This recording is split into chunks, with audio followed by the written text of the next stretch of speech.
سبحان الذی اسری بعبدہ، پاک ہے وہ ذات جو اپنے بندے کو رات کو لے گیا، لیلاً رات کے تھوڑے سے حصے میں، من المسجد الحرام الی المسجد الاقصی، مسجد حرام سے مسجد اقصی کی طرف، لنریہ من آیاتنا، تاکہ ہم ان کو دکھائیں اپنی نشانیاں، انہ هو السمیع البصیر، بے شک وہ سننے والا اور دیکھنے والا ہے۔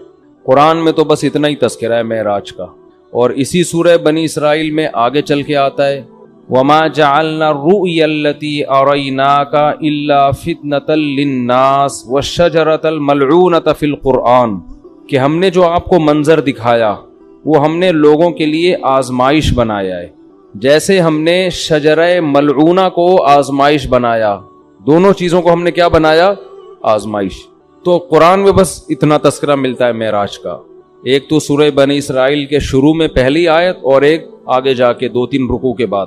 دوبارہ ریپیٹ کر دیتا ہوں، اللہ عیب سے پاک ہے جو اپنے بندے کو رات کے تھوڑے سے حصے میں مسجد حرام سے مسجد اقصی لے گیا تاکہ ہم انہیں اپنی نشانیاں دکھائیں۔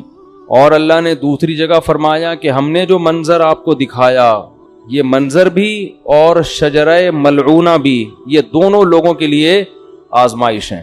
یہ بلب جل بجھ رہا ہے، اس سے کچھ نہیں ہوگا، بے فکر رہیں، یہ دونوں چیزیں لوگوں کے لیے آزمائش ہیں۔ باقی اس کی تفصیل حدیث میں ملتی ہے کہ براق پر بیٹھ کر آپ صلی اللہ علیہ وسلم گئے، مسجد اقصی پہنچے، بہت دور ہے مسجد اقصی، وہاں اللہ تعالی نے تمام پیغمبروں کو جمع کیا جن کی آپ صلی اللہ علیہ وسلم نے امامت کی، اور پھر اللہ تعالیٰ نے آپ کو وہاں سے آسمانوں پہ لے گئے اور اپنا قرب عطا کیا، اور پھر آپ صلی اللہ علیہ وسلم کی مختلف پیغمبروں سے مختلف آسمانوں پر ملاقاتیں ہوئیں۔ آپ کو معراج میں 50 نمازوں کا تحفہ دیا گیا، جو آہستہ آہستہ کم ہوتے ہوتے 5۔ اس سے پتہ چلتا ہے کہ بارگیننگ جو ہے نا، بارگیننگ یہ تو اللہ اس کے رسول کے درمیان میں بھی ہوئی ہے۔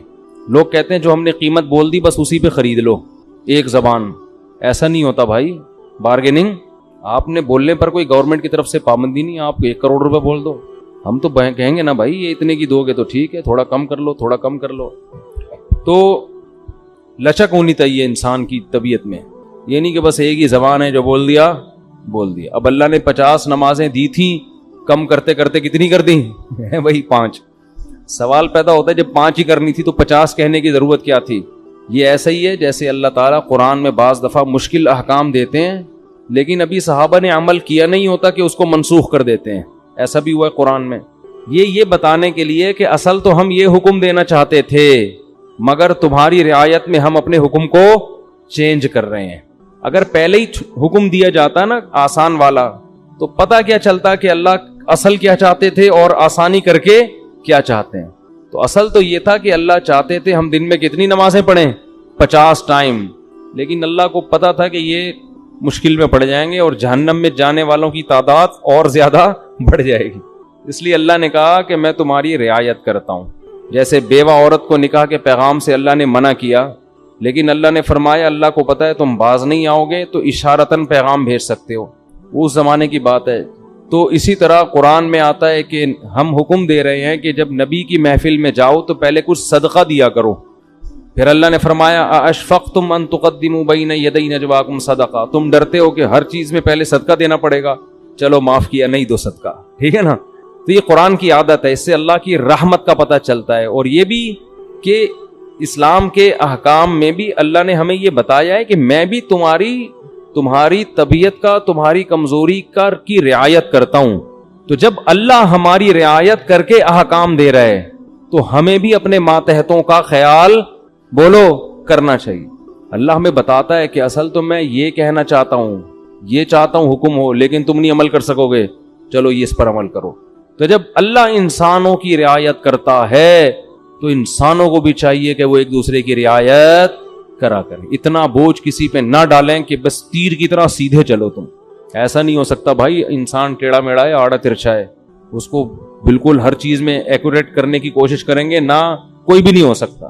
کوئی بھی کا مطلب مسجد کا امام بھی پورا سیدھا، نہ مفتی صاحب پورے سیدھے ہو سکتے ہیں، نہ مسجد کا امام ہو سکتا ہے، نہ کوئی بزرگ پورے ایکوریٹ ہو سکتے ہیں۔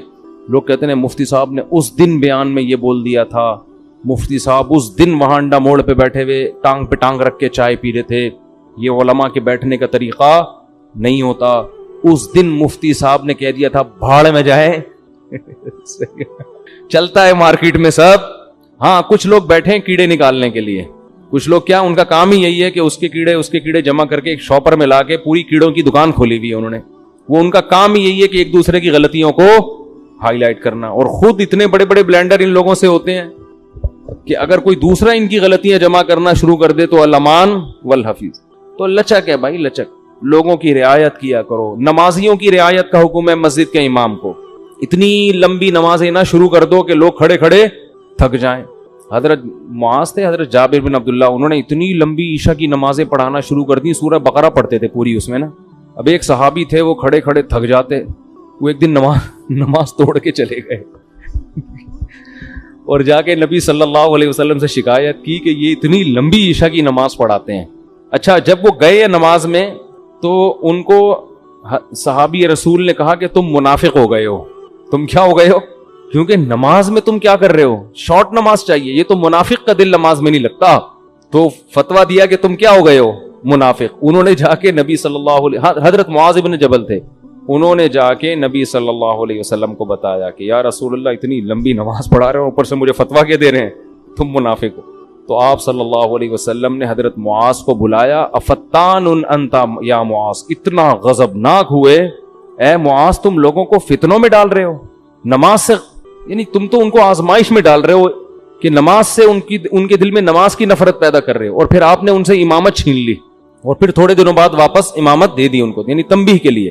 تو امام کو چاہیے لوگوں کی رعایت کرے, خطیب کو چاہیے بیان میں بھی لوگوں کی رعایت کرے, ان کی مینٹل لیول سے اوپر کی باتیں نہ کرے. ایک دم 4 شادیوں پہ نہ آ جایا کرے, پہلے ان کو دوسری شادی سمجھائے, جب 6 مہینے میں یہ سمجھ میں آئے کہ پھر تیسری. ہم ڈائریکٹ کیا کرتے ہیں, تو اس پہ لوگ کہتے ہیں یار یہ پتہ نہیں کس قسم کی باتیں کرتا ہے. تو جو جنگ میں کمانڈر ہے اس کو چاہیے وہ اپنے فوجیوں کی رعایت کرے. آپ اپنے ماتحتوں کی رعایت کرو. بیمار ہیں, ہمارے استاذ نے ایک بڑا اچھا اصول بنایا, ہم جامعۃ الرشید میں تھے, انہوں نے فرمایا کہ کوئی طالب علم اگر آ کے یہ کہتا ہے کہ میری طبیعت خراب ہے مجھے چھٹی چاہیے, تو چھٹی اس کو فوراً دے دو. یہ تحقیق بعد میں ہوتی رہے گی کہ طبیعت واقعتاً خراب بھی ہے یا نہیں ہے. وجہ اس کی ہے کہ امکان ہے کہ ٹوپی کر رہا ہو, امکان ہے اس بات کا کہ ہو سکتا ہے جھوٹ بول رہا ہو, لیکن اس کا بھی امکان ہے کہ ہو سکتا ہے سچ بول رہا ہوں. اب آپ نے بدگمانی کر کے کہ یار لگ تو رانی ہے شکل سے کہ بیمار ہے, چھٹی نہیں دی, اور وہ واقعتاً ہے کیا بیمار ہے, تو کتنی مصیبت میں آئے گا کہ نہیں آئے گا. تو وہ ہوتی رہے گی تحقیق, لیکن فوراً اس کو رخصت ملنی چاہیے, کیونکہ اس کا خطرہ ہے کہ واقعتاً سچ کہہ رہا ہو. تو یہ بہت اہم پوائنٹ کی باتیں ہوتی ہیں, ہم لوگ ان چیزوں کا گھروں میں خیال نہیں کرتے. اپنے ماتحتوں کے ساتھ, ملازمین کے ساتھ, ہر ایک کے ساتھ جو ہے نا یہ خیال کرنا چاہیے کہ اس کی حیثیت سے زیادہ اس کے اوپر بوجھ نہ ڈالا جائے. خیر, اللہ تعالیٰ نے اپنے حبیب صلی اللہ علیہ وسلم کو رات میں بلایا, تو میں یہ عرض کر رہا تھا کہ حدیث میں تفصیل بہت زیادہ ملتی ہے کہ آپ آسمانوں پر گئے, یوسف علیہ السلام سے ملاقات ہوئی, موسیٰ علیہ السلام سے ملاقات ہوئی, عیسیٰ علیہ السلام سے ملاقات ہوئی, ابراہیم علیہ السلام سے, اور پھر اللہ نے آپ صلی اللہ علیہ وسلم کو نمازوں کا تحفہ عطا فرمایا. تو یہ بہت احادیث میں اس کی تفصیل ملتی ہے, اور یہ سارے کام رات کے تھوڑے سے حصے میں ہوئے. پہلے تو میں اس بات کے تھوڑے سے دلائل دوں گا کہ یہ خواب نہیں تھا, یہ جاگتی حالت میں آپ کے جسم اطہر کے ساتھ ایک معجزہ تھا. غامدی صاحب کہتے ہیں یہ کیا تھا, خواب تھا. تو اب ہم غامدی صاحب کے دلائل بھی پیش کر دیتے ہیں اور پھر قرآن و سنت کے دلائل بھی. غامدی صاحب نے کہا ہے کہ رؤیا جو ہے نا عربی میں خواب کو کہتے ہیں. رؤیا کسے کہتے ہیں, خواب کو. جیسے سورہ یوسف میں ہے نا, وہ کیا تھا, انی رأیت 11 کوکبا, یوسف علیہ السلام نے کہا میں نے 11 ستارے دیکھے سجدہ کر رہے ہیں. تو ان کے ابا نے کہا لا تقصص رؤیا کا, اپنا یہ خواب کسی اور کو مت سنائیں. تو اس کو انہوں نے رؤیا سے تعبیر کیا ہے. کیا تعبیر کیا, رؤیا. تو یہی لفظ معراج کے بارے میں قرآن میں آتا ہے کہ اے نبی ہم نے آپ کے رؤیا کو, یہ جو رؤیا تھا نا اس کو ہم نے لوگوں کے لیے ایک آزمائش بنایا ہے. تو غامدی صاحب کہتے ہیں کہ رؤیا کسے کہتے ہیں؟ خواب کو، جیسے سورہ یوسف میں. اس کا جواب یہ ہے کہ رؤیا اصل میں خواب کو نہیں کہتے، رؤیا اصل میں منظر کو کہتے ہیں، سین کو کہتے ہیں. اور خواب میں بھی ایک منظر نظر آتا ہے، اس لیے خواب پر بھی اس کا اطلاق کر دیا جاتا ہے. ورنہ اصل رؤیا کا معنی منظر، سین، کوئی بھی چیز آپ دیکھیں، چاہے جاگتی حالت میں یا خواب میں. کیونکہ رؤیا کا لفظ نکلا ہے رؤیت سے، رؤیت دیکھنے کو کہتے ہیں. آپ نے دیکھا نہیں رؤیت ہلال، تو کیا یہ خواب میں دیکھا جا رہا ہوتا ہے ہلال کمیٹی ہے بھائی؟ جب جاگتی حالت میں دیکھ کے اتنے اختلاف ہو رہے ہیں تو خواب میں دیکھ کے پتہ نہیں کیا ہو جائے گا، 6 عیدیں ہوں گی پھر تو یہ جاگتی حالت میں ان آنکھوں کے ساتھ رؤیت ہلال کمیٹی نہیں ہے. رؤیت انی ارا ما لا ترون انی اخاف اللہ، قرآن میں جہاں بھی رآ یرآ کا لفظ آیا ہے دیکھنے کے معنی میں، تو رؤیا وہ چیز جو دیکھی جائے. اب یہ خواب میں بھی ہو سکتی ہے اور جاگتی حالت میں بھی، اس لیے اس کا اصل معنی ہوتا ہے منظر، لیکن اس کا اطلاق خواب پر بھی ہوتا ہے کیونکہ خواب میں بھی ایک سین نظر آتا ہے آپ کو، پورا ایک منظر ہوتا ہے. تو اب ہم دیکھتے ہیں کہ قرآن میں جو نبی کے لیے معراج کے لیے رؤیا کا لفظ استعمال ہوا ہے وہ خواب کے معنی میں ہے یا منظر کے معنی میں، دونوں احتمال اس میں ہیں. تو ہم قرآن ہی سے فیصلہ کروا لیتے ہیں کہ وہ حقیقت تھی یا بولو خواب تھا. قرآن میں 2 واضح قرینے، اگر ہم حدیث کو ہٹا دیں، حدیث سے تو پتہ چلتا ہے کہ یہ خواب نہیں تھا، حدیث سے تو صاف کہ براق پہ بیٹھ کے آپ جا رہے ہیں، خواب میں ان تکلفات کی کیا ضرورت ہے؟ خواب میں آپ امریکہ جاؤ ایسے ہی پہنچ جاتے ہو بغیر جہاز کے بھی. یہ جو پورا براق آ رہا ہے، جبریل آ رہے ہیں، جایا جا رہا ہے، پھر وہاں امامت ہو رہی ہے، حدیث سے تو صاف پتہ چلتا ہے. لیکن ہم قرآن میں بھی دیکھتے ہیں کہ 2 واضح قرینے ہیں جن سے پتہ چلتا ہے کہ یہاں رؤیا خواب کے معنی میں نہیں ہے. سب سے پہلے اس رؤیا کے آگے پیچھے جو آیت ہے وہ خود ہی بتا رہی ہے. فرمایا وَمَا جَعَلْنَا الرُّؤْيَا الَّتِي أَرَيْنَاكَ إِلَّا فِتْنَةً لِلنَّاسِ وَالشَّجَرَةَ الْمَلْعُونَةَ فِي الْقُرْآنِ، کہ ہم نے اس رؤیا کو بھی اور قرآن میں جو ملعون درخت کا تذکرہ ہوا ہے ان دونوں چیزوں کو لوگوں کے لیے آزمائش بنایا. کیسے؟ ملعون درخت ہے شجرہ زقوم، قرآن میں آتا ہے کہ جہنم میں ایک درخت ہے جس کا پھل بے انتہا کڑوا، بہت کڑوا، جو جہنمیوں کو کھلانے کے لیے دیا جائے گا. اس پر مشرکین مکہ کہتے تھے کہ ایک طرف آپ کہتے ہیں جہنم میں آگ ہے، دوسری طرف کہہ رہے ہیں جہنم میں درخت ہے، درخت آگ میں نہیں اگتے. آئی بات سمجھ میں؟ تو اللہ نے قرآن میں فرمایا کہ اللہ، جس کا حاصل یہ ہے کہ اللہ کو یہ طاقت اور قدرت ہے کہ وہ آگ کے اندر بھی درخت پیدا کر دے. اور وہ کیا ہے اس کے بارے میں قاروہا، وہ پورے آیت مجھے یاد نہیں آ رہی، کہ اس کی جو جڑیں ہیں نا وہ جہنم کی تہ میں ہیں، اس طرح کی آیت ہے. ابے نہیں بھائی بول، خیر، یعنی اس جواب کا حاصل یہ ہے کہ اللہ کو یہ قدرت ہے کہ اللہ اس درخت کو جہنم کے اندر پیدا کر دے، اور جہنم کی تہ میں اس کی کیا ہے؟ جڑیں اور شاخیں اوپر ہیں. تو آگ میں اللہ پیدا کر سکتا ہے، اللہ کے لیے کوئی مشکل نہیں ہے. دیکھو ہم نے اگر پانی کے جانوروں کو نہ دیکھا ہوتا کبھی بھی تو ہم کہتے کہ پانی کے اندر انسان یا کوئی مخلوق زندہ نہیں رہ سکتی، سانس کیسے آئے گا؟ تو اللہ نے پانی کی ہی مخلوقوں کو پیدا کر دیا، کروڑوں مخلوق جو پانی کے اندر ہی زندہ رہتی ہیں، باہر نہیں نکلتی. تو اللہ کو یہ قدرت ہے کہ وہ اسی ماحول کے حساب سے چیزیں پیدا کر دے. تو اللہ فرماتے ہیں ہم نے یہ ملعون درخت کو بنایا کس کے لیے؟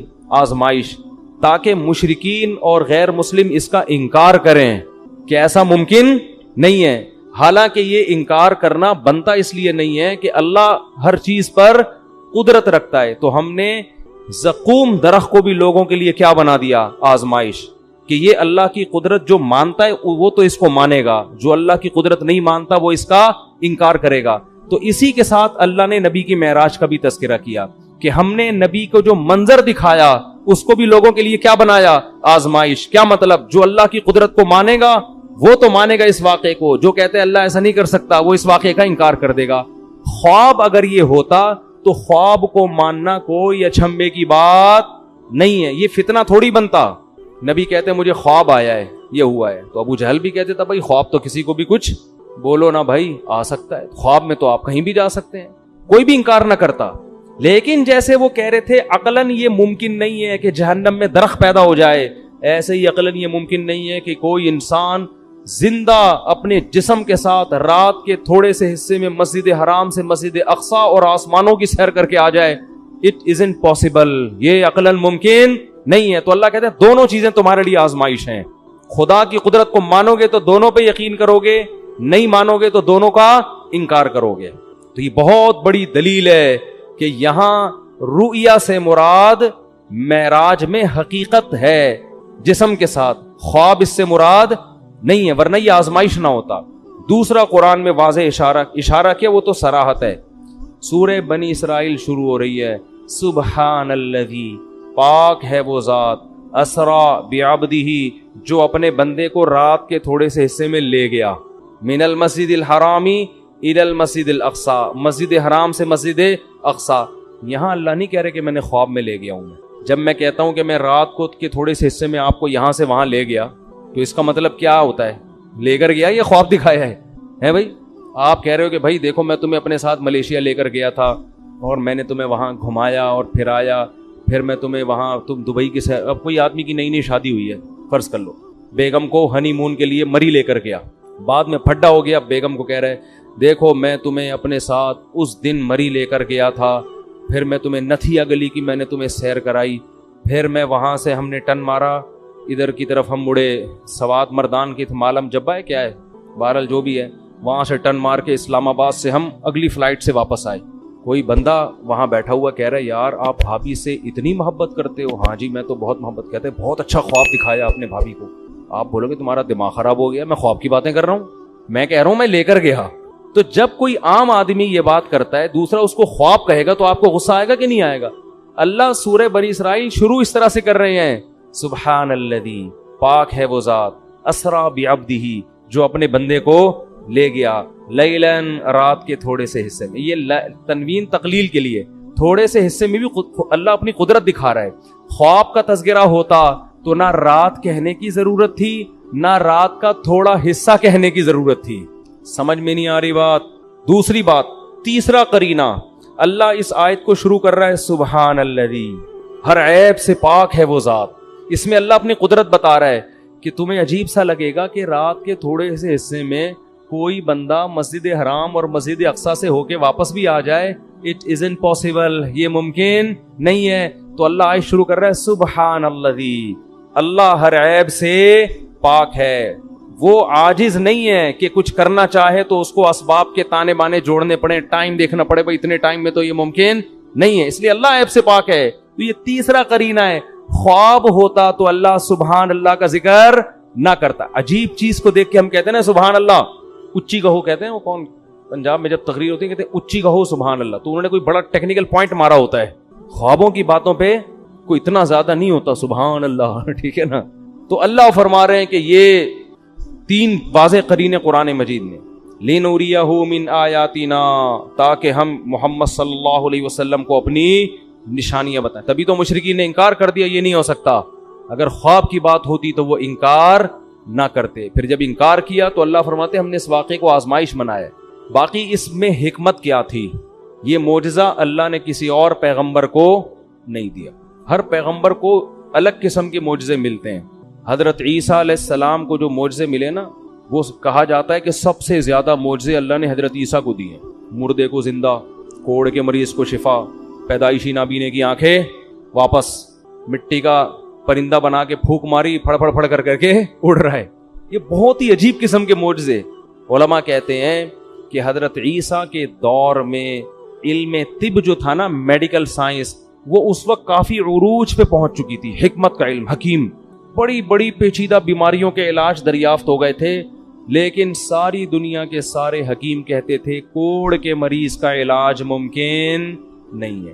ایسی کوئی دوا نہیں ہے کہ پیدائشی نابینا کی آنکھیں آ جائیں, بعد میں بینائی جائے تو آ سکتی ہے, جو پیدا ہی نابینا ہوا ہو اس کی آنکھیں نہیں آ سکتی. ایسی کوئی دوا نہیں ہے کہ مردے کو کھلاؤ اور اس میں جان آ جائے. نہیں یاری بات سمجھ, جو مر گیا وہ ختم, فینش, اب ٹھیک نہیں ہو سکتا. مٹی کے بنے ہوئے پرندوں میں جان, کوئی چورن چٹنی ایسی نہیں ہے کہ پتلے میں ڈالیں اور وہ اڑنا شروع ہو جائے. نا نا نا. حضرت عیسیٰ کو جو اللہ نے معجزے دیے نا, وہ تمام میڈیکل سائنس کو کیا کر رہے تھے؟ چیلنج, تاکہ لوگوں کو یقین آ جائے کہ یہ کوئی حکیم نہیں ہے بلکہ یہ کام اللہ کے سوا کوئی نہیں کر سکتا, یہ اللہ ہی کر رہا ہے ان کے ہاتھ پہ. اگر علم طب نے ترقی نہ کی ہوتی نا, پھر حضرت عیسیٰ کوڑ کے مریض کو ٹھیک کرتے. لوگ کہتے یار لگتا ہے کہ یہ کوئی ماہر معاذ اللہ کوئی حکیم ہے یہ, جنہوں نے کوڑ کے مریض کو چپکے سے دوا کھلائی ہے اور وہ بندہ کیا ہو گیا, ٹھیک. لیکن علم طب نے اتنی ترقی کر لی تھی کہ میڈیکل سائنس کہتی تھی کہ اسباب کی دنیا میں یہ ممکن, بولو نا, نہیں, یہ نہیں ہو سکتا. تو اللہ نے معجزے اسی حساب سے دیے آپ کو. حضرت موسیٰ کے دور میں جادو کا زور تھا, یہ سانپ بنا دیا, یہ یوں کر دیا, ایسے ایسے کرتب, ٹھیک ہے نا. تو وہ لوگ جادو کو سمجھتے تھے کہ جادو کیا ہوتا ہے. اللہ نے حضرت موسیٰ کو جو معجزے دیے نا, وہ والے معجزے جو جادوگر دکھایا کرتے تھے, اس طرح کے جادو. گریبان میں ہاتھ ڈالا, ہاتھ کیا ہو رہا ہے, سورج کی طرح چمک رہا ہے. یہ جادوگروں کے اس زمانے میں کرتب ہوا کرتے تھے. لاٹھی کو کیا بنا رہے ہیں, سانپ. اللہ نے کہا جادوگر بھی یہ کام کرتا ہے, آپ بھی کرو. لیکن جادوگر جب یہ کرتا ہے تو نظر کا دھوکا ہوتا ہے, آپ جب کرو گے تو سچی مچی کا ہو جائے گا. تو جادوگر خود کہیں گے بھائی اٹ ازنٹ پاسبل, کیونکہ اگر جادو نے ترقی نہ کی ہوتی تو لوگوں کو کیا پتا چلتا کہ یہ جادو ہے یا حقیقت. جو علم ترقی کرتا ہے تو اس کے ماہرین پیدا ہوتے ہیں نا, وہ بتاتے ہیں بھائی یہ ممکن نہیں ہے. اگر عیسیٰ کو موسیٰ والے معجزے دیے جاتے, لاٹھی کو سانپ بنانے والے, تو اس وقت جادو کا ان لوگوں کو اتنا نہیں پتا تھا. وہ کہتے یار ہو سکتا ہے یہ جادو, یہ بھی جادو, یہ بھی جادو. لیکن جادو اتنی ترقی کر چکا تھا کہ لوگ جانتے تھے کہ جادوگر تو لاٹھیوں کو سانپ بناتے ہیں, بنتا نہیں ہے, نظر آتا ہے. جب وہ گریبان میں ہاتھ ڈال کے نکالتے ہیں روشن نظر آتا ہے, ہوتا نہیں ہے. ادھر تو بھائی سچی مچی کا ہو رہا ہے بھائی, یہ کھوپڑی میں آنے والی بات نہیں ہے, یہ تو ممکن ہی نہیں ہے. تبھی اللہ نے حضرت موسیٰ کا مقابلہ کس سے کرا دیا, جادوگروں سے. اور ہزاروں جادوگروں نے جب لاٹھیوں کو پھینکا ہے, یخیل الیہ من سحرہم انہا تسعی, قرآن کہتا ہے پبلک کو دیکھنے میں ایسا لگا, حقیقت میں نہیں تھی وہ, دیکھنے میں ایسا لگا, ان کے جادو نے نا آنکھوں کو ایسے پردے ڈال دیے تھے, پبلک کو اور حضرت موسیٰ کو ایسا لگا کہ یہ سانپ ہے جو میری طرف دوڑ رہا ہے. اللہ خود قرآن میں کہتے ہیں یخیل, خیالی دنیا میں تھا, حقیقت میں ایسا نہیں تھا. ادھر موسیٰ علیہ السلام کو اللہ نے کہا آپ لاٹھی زمین پہ ڈالیں. جب حضرت موسیٰ نے ڈالی ہے فَإِذَا هِيَ ثُعْبَانٌ مُبِينٌ, واقعی اژدہا بن گئی. تبھی تو قرآن کہتا ہے کہ جادوگر ایک سیکنڈ بھی نہیں ٹھہرے, فوراً سجدے میں گر گئے. یہ نہیں کہ انہوں نے مشورہ کیا ہو کہ بھائی یہ دیکھو ذرا, یہ بھی جادو ہے, ہمارا بھی جادو, تو ایکچولی ذرا ہم غور کرتے ہیں, ایک کانفرنس بلاتے ہیں, ہمارا آپس میں اس میں مذاکرہ ہوگا کہ اس کا لیبارٹری ٹیسٹ کروائیں کہ یہ سانپ واقعی سچی مچی کا ہے یا جھوٹی موٹی کا ہے کیا. یہ قرآن کہہ رہا ہے نا نا نا نا نا, فَأُلْقِي, دو لفظ قرآن میں بلاغت کے, ایک فا اور ایک القیا. فا کا مطلب فوراً, ادھر لاٹھی سانپ بنی ہے, ادھر جادوگر فوراً. اور قرآن کہہ رہا ہے سجدے میں گرے نہیں, القیا, گرا دیے گئے. گرا دیے گا کیا مطلب, اس کو کہتے ہیں ریفلیکٹ ایکشن. بعض دفعہ سوتے میں استری کے قریب آپ کا ہاتھ آتا ہے اور لاشعوری طور پر پیچھے ہٹ جاتا ہے, ہوتا ہے نا ایسے. یار ایک تو آپ لوگ کو اب سائنس اور ٹیکنالوجی بھی سکھانی پڑے گی. دیکھو دھماکہ ہوتا ہے بعض دفعہ, ہم اچھلتے پہلے سوچتے بعد میں کہ ہوا کیا ہے, ایسا ہی ہے کہ نہیں ہے. اللہ نے ہمارے اندر کچھ لاشعوری ایسی سینس رکھی ہے, وہ ہمیں حادثات میں کام آتی ہے. کیونکہ حادثے جب ہو رہا ہو تو پہلے سوچ کے پھر آپ عمل کرو تو ٹائم بولو نکل چکا ہوتا ہے. بعض دفعہ ٹائم کیا ہو چکا ہوتا ہے. دیکھو ایک کتا آپ کے پیچھے آ رہا ہے تو آپ سوچتے ہو, پہلے تو یہ سوچتے ہو میرے ہی پیچھے آ رہا ہے, کسی اور کے پیچھے تو نہیں آ رہا. سوچنے کا ٹائم ملتا ہے نا آپ کو, کیونکہ جیسے کتا بھاگ سکتا ہے آپ بھی بھاگ سکتے ہو. آپ سوچتے ہو, پھر آپ غور کرتے ہو نہیں یار یہ میری طرف ہی آ رہا ہے, کتنی اسپیڈ سے آ رہا ہے, اسپیڈ چیک کرتے ہو آپ اس کی. پھر آپ یہ سوچتے ہو کہ اس سے بچنے کا میرے پاس بھاگنے کے علاوہ بھی کوئی راستہ ہے. اگر بھاگنے کے علاوہ راستہ ہے تو مجھے تگڑ بھاگنے کی کیا ضرورت ہے. تو آپ کا دماغ کام کرتا ہے, آپ پتھر اٹھا لیتے ہو کہ یار پتھر سے ماروں گا بھاگ جائے گا, تو مجھے بھاگنے کی ٹینشن لینے کی ضرورت نہیں ہے. آپ پتھر اٹھاتے ہو, کتے کو اس طرح کرتے ہو, کتا اگر ڈر کے رک گیا تو آپ کہتے ہو بہت زبردست کام ہو گیا. کتا اگر کتے پنے پہ آیا ہوا ہے وہ پھر بھی نہیں رک رہا, پھر آپ آخری حربے کے طور پر تگڑ بھاگنا شروع کرتے ہو اور بالآخر آپ کی جان بچ جاتی ہے. یہ سوچنے کا ٹائم ملتا ہے آپ کو. لیکن کچھ اتفاقی حادثے ایسے ہوتے ہیں کہ ان میں اگر سوچ کے کام کرو گے تو جیسے وہی ہے نا, اکثر سناتا ہوں میں, ایک بیچارہ شیشے کے برتن بورے میں بھر کے بیچ رہا تھا. ایک عادت ہوتی ہے نا بعض لوگوں کی, تو ایک سیٹھ صاحب کی عادت تھی ہر چیز کو ٹھوکر مار کے پوچھتے تھے اس میں کیا ہے, تو وہ شیشے کا برتن اس بیچنے والے نے اس سیٹھ صاحب کے سامنے رکھا. سیٹھ صاحب کو پتا نہیں تھا اس میں شیشے کے برتن ہے. سیٹھ صاحب نے بوری پہ پاؤں مارا, بولا اس میں کیا ہے؟ اس نے کہا ہے نہیں تھا. اب نہیں ہے. تو یہ کچھ ایسی چیزیں ہوتی ہیں جن میں سوچنے کا ٹائم, بھائی اس میں ٹھوکر مار کے پوچھو گے تو اب نہیں ہے, پوچھ کے ٹھوکر مارتے آپ. تو کچھ کام تو ایسے ہوتے ہیں سوچ کے آپ بھاگو, کچھ ایسے ہوتے ہیں کہ بھاگنا پہلے پڑتا ہے, سوچنا بعد میں. تو یہ وہ حادثے ہوتے ہیں جس میں اللہ نے آپ کو سوچنے کا اختیار دیا ہی نہیں ہے, قدرت خود آپ کو بچنے کا موقع دیتی ہے, یعنی بچا لیتی ہے. جیسے اچانک جب دھماکہ ہوتا ہے تو ہم اچھلتے پہلے ہیں, سوچتے بعد میں. قدرت ہمیں اچھالتی ہے کہ ابے بھاگ یہاں سے, ٹھیک ہے نا, کچھ ہوا ہے. یا کتا بہت قریب آ کے ایک دم بھونکنا شروع کر دے تو پھر آپ بھاگتے پہلے ہو, سوچتے بعد میں. اور خود ارادے سے نہیں بھاگتے, لاشعوری طاقت آپ کو کیا کرتی ہے, بھگا دیتی ہے. کوئی جھاڑی میں چھپا بیٹھا ہو, آپ قریب سے گزرو, وہ ایک دم بھو کر کے جب آواز دیتا ہے تو آپ بھاگتے پہلے ہو, سوچتے بعد میں. یہ گاڈ گفٹڈ کچھ چیزیں اللہ نے انسان میں رکھی ہیں. یہ اس لیے رکھی ہیں کہ حادثوں, ایمرجنسی جب نافذ ہونا تو آپ کو سوچنا نہ پڑے. سمجھ رہے ہیں, پہلے کام ہو جائے پھر بعد میں سوچتے رہو. ابھی تو قدرت چاہ رہی ہے اس جگہ سے آپ ہٹ جاؤ ورنہ مر جاؤ گے آپ. بالکل یہی کام جادوگروں سے ہوا ہے. قرآن کہتا ہے کہ جب انہوں نے رسیوں کو, جب موسیٰ نے لاٹھی کو پھینکا اور وہ سانپ بنی ہے تو جادوگر سوچ کے سجدے میں نہیں گرے پہلے ہیں, سوچا بعد میں. کیوں گرے پہلے؟ ان کے لاشعور میں یہ بات بیٹھ گئی, بھائی یہ تو پیغمبر ہے, یہ تو پاسبل ہی نہیں ہے کہ لاٹھی سانپ بن جاؤ. بھائی پہلے سجدہ کرو, بعد میں سوچتے رہیں گے کہ یہ سجدہ صحیح کیا یا غلط کیا. نہیں آ رہی بات. یہ قرآن کی بلاغت ہے. جب موسیٰ نے لاٹھی کو پھینکا ہے, قرآن کہہ رہا ہے فَأُلْقِي, جادوگروں کو لاشعوری طاقت نے سجدے میں گرا دیا. یہ لاشعوری طاقت کون تھی؟ یہ وہی جو ہمیں دھماکوں کے وقت ہوشیار کر دیتی ہے, ہم ہل جاتے ہیں اچانک. تو جادوگروں نے جب یہ منظر دیکھا نا کہ بھئی یہ لاٹھی تو حقیقت میں سانپ بن گئی, یہ تو عملاً ممکن ہے ہی نہیں, یہ تو اللہ کا پیغمبر ہے, یہ اللہ ہی کر سکتا ہے, یہ جادو نہیں ہے. اتنا انسپائر ہوئے کہ قرآن کہہ رہا ہے کہ بغیر سوچے سمجھے سجدے میں گر گئے اور بغیر سوچے سمجھے کہنے لگے آمنا برب العالمین رب موسیٰ و ہارون, ہم رب العالمین جو موسیٰ اور ہارون کا رب ہے اس پر ایمان لے آئے. اب اس کے بعد سوچ رہے ہیں کہ ہمارا فیصلہ صحیح تھا یا غلط, یعنی اس کے انجام کیا ہے.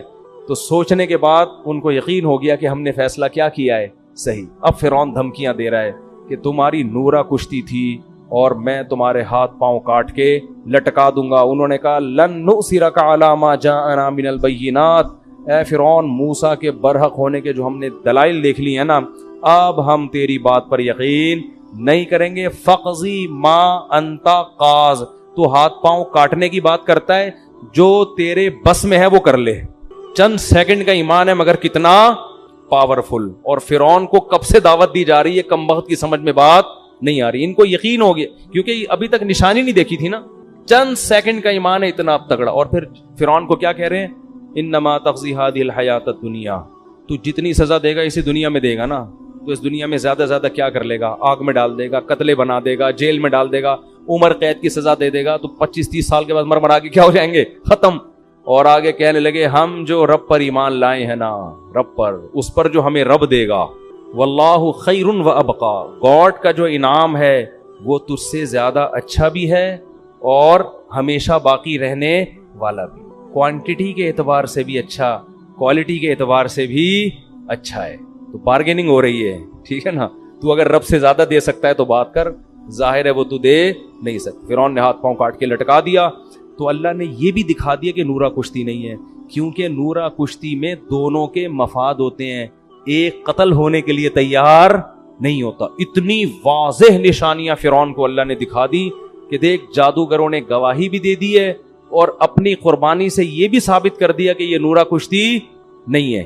لیکن فرعون کی کھوپڑی, کیونکہ دنیا کے نشے میں جب انسان آتا ہے نا, شہوت پرستی میں, جو آدمی زنا کے قریب جا رہا ہو نا, اسے 1000 سمجھاؤ آپ, 1000 دفعہ ہو کہ یہ حرام ہے, لیکن وہ پھر بھی کیا کرتا ہے, زنا میں مبتلا ہوتا ہے. تو یہ گناہ ہے ہی ایسی برباد چیز, انسان کو اندھا کر دیتی. خیر جلدی سے بات کو سمیٹتا ہوں. تو موسیٰ علیہ السلام کو اللہ نے جو معجزے دیے وہ کس حساب سے, جادوگروں کو سمجھ میں آ جائے. عیسیٰ علیہ السلام کو میڈیکل سائنس کے اعتبار. داؤد علیہ السلام کا دور تھا حکومت کا, بڑی بڑی جنگیں ہو رہی تھی اس وقت, لڑائیوں کا دور تھا.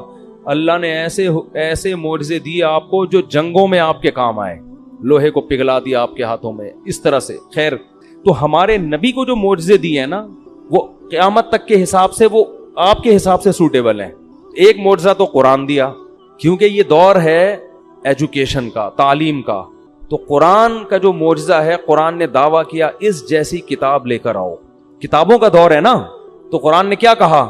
ایک شخص جو نہ لکھنا جانتا ہے نہ پڑھنا جانتا ہے، ایسی کتاب لے کر آتا ہے جس کے مضمون اتنے بہترین کہ ایسے اخلاقی مضمون آپ کو دنیا کی کسی کتاب میں نہیں ملیں گے. دلوں پر ایسا راج کرنے والی کتاب، دنیا میں سب سے زیادہ پڑھی جانے والی، سب سے زیادہ سنی جانے والی، جس کو پڑھ کے رونے والے سب سے زیادہ، جس کو سن کے رونے والے سب سے زیادہ، بغیر سمجھے بھی پڑھی جاتی ہے، بغیر سمجھے بھی سنی جاتی ہے.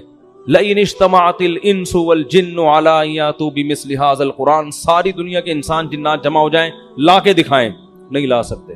قرآن جب نازل ہوا نا تو بہت سے سائنسی غلط مفروضے تھے اس دور میں، آسمان ایسے بنا ہے، فلاں چیز ہے، اوٹ پٹانگ، جیسے اس دور کے سائنسدان تو پھینکو تھے نا، اس دور کے جو سائنسدان تھے چند ایک کے سوا بس وہ پھینک رہے تھے، لوگ لپیٹنے کے لیے بیٹھے ہوئے تھے.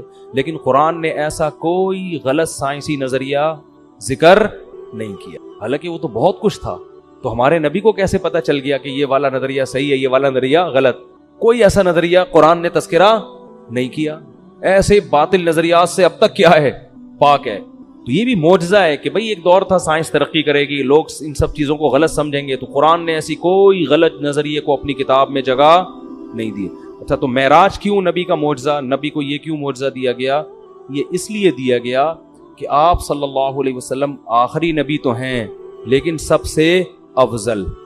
تو اللہ یہ چاہتے تھے کہ آپ کی افضلیت تمام پیغمبروں کے سامنے ظاہر کر دیں، جسمانی اعتبار سے بھی اور روحانی اعتبار سے بھی.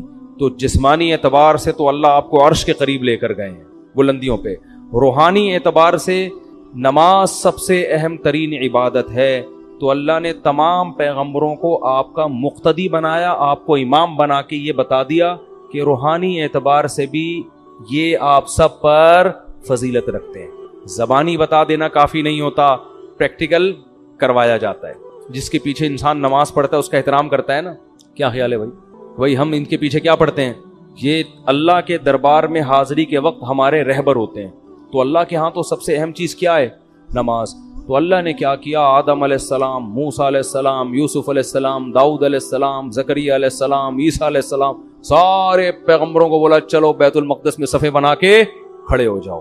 سب کو اللہ نے بیت المقدس میں حاضر کیا. ادھر نبی صلی اللہ علیہ وسلم کو براق پہ بٹھا کے بیت المقدس لے جایا گیا، اور مصلی آپ کے لیے خالی تھا. تمام پیغمبر انتظار کر رہے ہیں، اور آپ صلی اللہ علیہ وسلم نے آ کے ان کو نماز میں ان کی امامت کی. اس میں یہ بھی حکمت کہ آج کے بعد سب سے افضل کون ہیں؟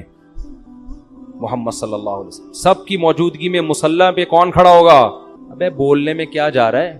نبی صلی اللہ علیہ وسلم. دوسری بات کہ اب تمام پیغمبروں کی شریعتیں کیا ہو گئی ہیں؟ منسوخ. کیونکہ سب نے نماز اخپل طریقے سے نہیں پڑھی ہے، اپنی اپنی شریعت کے مطابق. کس طرح سے پڑھی ہے؟ ظاہر ہے جیسے امام پڑھتا ہے ویسے ہی مقتدی پڑھتے ہیں نا. یہودیوں کی نماز الگ تھی، عیسائیوں کی الگ تھی، ان سے پہلے آسمانی مذاہب کی نمازیں الگ تھیں. اب جب نبی آ گئے تو نماز کیسے ہوگی؟ جیسے نبی پڑھائیں. کیا مطلب؟ نماز یہ ایک سائن ہے، علامت ہے شریعت کا، کیونکہ سب سے بڑا شعار ہے نا. تو اللہ نے بتا دیا نبی کے دنیا میں آنے کے بعد اب کوئی بھی دنیا میں آئے گا تو ان کے طریقے سے اسلام پہ چلنا ہے، اخپل طریقے سے اسلام پہ چلنے کی اجازت نہیں ہے. اسی وجہ سے جب حضرت عیسیٰ علیہ السلام قرب قیامت میں نازل ہوں گے تو اپنی شریعت کو فالو نہیں کریں گے، بلکہ محمد صلی اللہ علیہ وسلم کی شریعت کو فالو کریں گے. جب نازل ہوں گے نا دمشق کی مسجد میں، تو امام مہدی مصلی پہ کھڑے ہوں گے نماز پڑھانے کے لیے. تو حضرت عیسیٰ جب آسمانوں سے نیچے اتریں گے تو حضرت مہدی ان کے لیے مصلی خالی کریں گے کہ آپ نماز پڑھائیں. وہ کہیں گے نا نا نا نا، اس کام کے لیے اللہ نے اس امت کو منتخب کیا ہے. سمجھ میں؟ شریعت اس امت ہی کی، کیونکہ یہ آپ ہی میں امامت کرنے کے لیے بولو نہیں. تمہارے امام پہلے سے نبی آپ صلی اللہ علیہ وسلم امام ہے، وہ ان کی امامت ابھی بھی ہے. پھر کیوں تشریف لائے بھائی آپ؟ سوال پیدا ہوتا ہے پھر آپ کیوں تشریف لائیں جب آپ نماز بھی نہیں پڑھا رہے؟ ہے بھائی نماز اس امت کے پیچھے پڑ رہے ہیں تو پھر آپ تشریف، سوال پیدا ہوتا ہے کہ نہیں ہوتا، کیوں نہ؟ تو وہ جواب میں کہیں گے کہ میں دنیا میں دین کی دعوت کو لے کر آیا تھا، میں نے ہزاروں درجنوں معجزے دکھائے، مجھ پر اہل کتاب ایمان لائے، اور یہودیوں نے مجھ سے دشمنی کر کے اپنے خیال کے مطابق مجھے قتل کرنے کی کوشش کی۔ اب یہودی میرا تو دشمن ہے، اور اسلام کا بھی سب سے بڑا دشمن کون ہے؟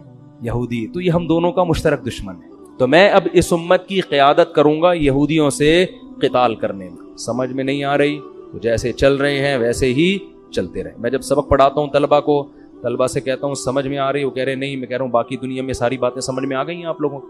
کہتے ہیں نہیں ہے، تو چلو ایک اور صحیح، ایک اور بات سمجھ، کیونکہ ہم 3 دفعہ سمجھائیں گے، اس کے بعد ہمارے پاس کھوپڑی نہیں ہے کہ سارے دن ایک ہی چیز سمجھاتے رہیں، ٹھیک ہے نا؟ تو میرا اسٹائل ہے پڑھانے کا، سبق طلبہ سے کہتا ہوں 1 دفعہ سمجھا دیا، 2 دفعہ پھر بھی نہیں سمجھ میں آیا، تو میں ان سے کہتا ہوں باقی ساری چیزیں سمجھ میں آ گئی ہیں؟ یعنی ساری چیز سمجھ میں نہیں آئی، چلو ایک اور چیز ایسی ہے جو سمجھ میں نہیں ہے۔ جب باقی چیزیں سمجھ میں نہ آنے سے کچھ نہیں ہو رہا، لائف آپ کی نیچرل بڑے آرام سے گزر رہی ہے، تو ایک اور چیز بھی اسی میں شامل کر لو۔ تو خام ہمیں ایک ہی چیز کو سمجھا کے دماغ خراب نہیں کرنا چاہیے۔ بھی کل کسی نے مضمون بھیجا 4 شادیوں کے خلاف، وہ میں نے پڑھا، اس نے دلائل دیا، میں نے کہا اس کو اپنے پاس رکھ لو، اب ہمارے پاس فالتو کھوپڑی نہیں ہے، ان باتوں کے 100 دفعہ جواب دے چکے ہیں، پھر وہی کھوپڑی وہی گھما رہے وہی۔ میں نے کہا یہ سمجھنے والے لوگ نہیں ہے۔ خیر 4 شادیاں پتہ نہیں کہاں سے آ گئیں، جلدی سے بات کو سمیٹ کے ختم کرتا ہوں۔ تو ایک حکمت کیا تھی؟ جسمانی معراج اور روحانی معراج، یہ بتانا کہ اب سب سے افضل کون ہے، یعنی عملاً اس کو کر کے دکھانا، صرف بتانا کافی نہیں ہے، پریکٹیکل کر کے دکھایا کہ سب سے افضل کون ہے۔ اب دیکھو حضرت موسیٰ علیہ السلام اگر کہیں کہ میں سب سے افضل ہوں، تو پھر ان کے امتی کہیں گے پھر معراج کی رات میں مصلی پہ آپ کیوں نہیں آئے؟ اگر یوسف علیہ السلام کا ہے میں سب سے افضل ہوں، تو سوال پیدا ہوتا ہے پھر معراج کی رات پہ نماز آپ نے کیوں نہیں پڑھائی؟ تو اللہ نے ایک عمل سے ثابت کر دیا۔ حدیث میں آتا ہے لو کان موسیٰ حیا لما وسعہ الا اتباعی، اگر موسیٰ کلیم اللہ جو بار بار کوہ طور پہ جایا کرتے تھے، جن کا ذکر اللہ نے قرآن میں سب سے زیادہ کیا، جن کو سرگوشیوں کے لیے اپنے قریب کیا، جن کو پوری کتاب ایک ہی دفعہ میں پکڑا دی گئی، لیکن نبی نے فرمایا ان تمام فضائل کے باوجود اگر موسیٰ زندہ ہوں، اگر اس وقت موسیٰ زندہ ہوتے، لما وسعہ الا اتباعی، تو میری اتباع کیے بغیر ان کی نجات ممکن نہیں تھی، وہ فالو اسلام ہی کو کریں گے۔ اسی وجہ سے علماء کہتے ہیں حضرت عیسیٰ علیہ السلام آئیں گے نا تو ہمارے ہی شریعت کو فالو کریں گے۔ تو یہ بھی ایک حکمت تھی معراج میں، اور بہت ساری چیزیں تھیں۔ اللہ نے آپ کو اپنی آنکھوں سے جنت اور جہنم کے مناظر دکھائے ہیں معراج کی رات۔ اچھا ایک حکمت یہ بھی تھی کہ بیت المقدس کی فضیلت پہ مہر ثبت ہو جائے۔ اگر ہمارے نبی بیت المقدس نہ جاتے تو ہمارے نظر میں قبلہ اول کی زیادہ ویلیو نہ ہوتی۔ ہم کہتے وہ تو عیسائیوں کا قبلہ تھا، یہودیوں کا قبلہ تھا، پیغمبروں کا قبلہ تھا، ہمارے نبی تو وہاں کبھی گئے بھی نہیں، نماز بھی نہیں پڑھی۔ تو اللہ نے عملاً آپ کو وہاں لے جا کے نماز پڑھوائی ہے، تاکہ ہم جب جائیں بیت المقدس تو وہاں نماز پڑھ کے ہمیں اطمینان ملے کہ یہ وہ مقدس جگہ ہے جہاں ہمارے حبیب صلی اللہ علیہ وسلم کو بھی نماز عملاً پڑھوائی گئی ہے۔ اس سے بیت المقدس کی فضیلت اور زیادہ بڑھ گئی۔ سمجھتے ہو کہ نہیں سمجھتے؟ اور بہت ساری حکمتیں ہیں، وہ پھر علماء بیان کرتے رہتے ہیں، موٹی موٹی حکمتیں یہی ہیں۔ پھر ایک بڑی حکمت یہ بھی تھی کہ نمازوں کا جو تحفہ اللہ نے اپنے پاس بلا کے دیا ہے، اس سے نماز کی اہمیت، اگر ویسے ہی وہی آ جاتی، بھائی ایک گفٹ ہوتا ہے کہ آپ کسی کو پارسل کر دیتے ہیں، شاپر میں بریانی ڈال کے گھر پہنچا دیا آپ نے، یہ بھی ہے۔ ایک ہوتا ہے اپنے گھر بلاتے ہیں، بٹھاتے ہیں، عزت کے ساتھ سلاد رائتا پیش کر کے کھلاتے ہیں۔ تو اللہ تعالیٰ نے نماز میں ایسا نہیں کیا کہ جبریل کو جا کے بول دیا فرض کر کے آ جاؤ، نہ، یہ ایک ایسا تحفہ ہے جو میں اپنے پاس بلا کے آپ کو عطا کروں گا۔ تو بہت ساری حکمتوں میں نے چند ایک آپ کے سامنے بیان کی ہیں۔